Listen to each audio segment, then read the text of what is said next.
All right, so here's a funny story that happened whenever we were teenagers. I was 16, Kevin was 18. My buddy Richard, he's about 18 at this time. So he had a single cab, 8-foot bed Chevrolet. And we went off to what we called the creek. It was really just a retention pond with some runoffs. And we're back there hanging out. It's daytime. It's in the evening. It was the afternoon. We're hanging out. So he goes in the field to try to turn around. He turns around. He cuts it and gives it gas. And when he does this, the truck starts, but there was a dip we didn't see. So his truck falls in this dip and damn near flips over. I'm hanging out the passenger window like, ooh, almost touching the ground because we're about to almost flip over. I'm just like, holy crap, we're about to flip. Luckily, we didn't. But whenever we stopped and got out and looked at the truck, we figured out, oh crap, we just lost the rim, or the tire. So the whole tire got ripped off the rim. So now we're like, all right, well, let's drive up on the concrete because there's a building right there. Let's drive up on the concrete and get by the curb. So we drive up on the concrete and we go to look for the jack for the truck inside the cab, under the seat, behind the seat, wherever we could figure. No jack. Like, well, crap, what are we going to do? So some time goes by. Finally, Kevin somehow gets a hold of his mom. We didn't have cell phones, but somehow Kevin gets a hold of his mom or goes and walks to the neighborhood, which is a good ways away, comes back with his mom. She has a Ford Ranger. So we get the jack to the Ford Ranger, try to jack the truck up. Lift wasn't good enough. Wouldn't go up high enough. So we get an idea. Hey, let's pull up on the curb, put the jack on the curb, jack it up. So we attempt this.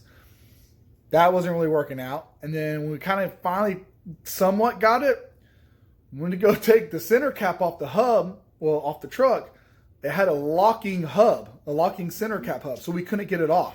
So we're like, crap, how the hell are we going to get this off? So we fought with that for like an hour. Now, we're not very mechanically inclined at this time in life, and we're very young and don't really know much about much. So we're trying to figure out for the life of us how to get this damn cap off this truck. Finally, we figure out, we just take the tire iron and beat the hell out of it. Pry it, and beat it, and pry it, beat it. We finally get it off. Now we have to figure out how do we get the truck up high enough to get the spare tire on, because we got the old tire off, but now we can't get the spare tire on because it's not high enough. Like, man, what the hell are we going to do? Well, there's a company there by the name of Team, and they do industrial work, and they pick up pipes and everything out of a forklift. So they come cruising on out there, 11 o'clock at night. It's a night shift, comes out there now. We're out there for hours. He comes around, he's like, hey, it looks like y'all can use a hand. Do y'all need help? We're like, yeah, we can't get the truck up high enough to change the tire out. Well, he picks up the side of the truck with a forklift. We get the new tire with the spare tire on there. Like, all right, awesome, good to go. 11 o'clock at night, out there many hours. So then we go drive to Walmart. When we get to Walmart, steam's coming out from under the hood. We're like, man, what the hell's going on here? We pop the hood, and under the hood, on the passenger side fender well, there's the jack. Had no idea. But under the jack of an 85 Chevrolet is where the jack for the truck is at. So now we just figured that out. Live and learn. So we're laughing about that. And then it turns out it was your water pump, right? So his water pump started leaking, sprung a leak from our little excavate out there in the field. So now he has to fix his water pump. But plus side is we now know where the tire jack's at. So we fought with that hubcap, with that center hub on that rim for probably the better part of an hour. He breaks down towards Houston. His dad comes out there, gives him a hand. He's like, hey, let me show you how to do this. Takes a hammer, whacks it 3 times. Pop, pop, pop. Breaks it right off. And he's just like, really, man?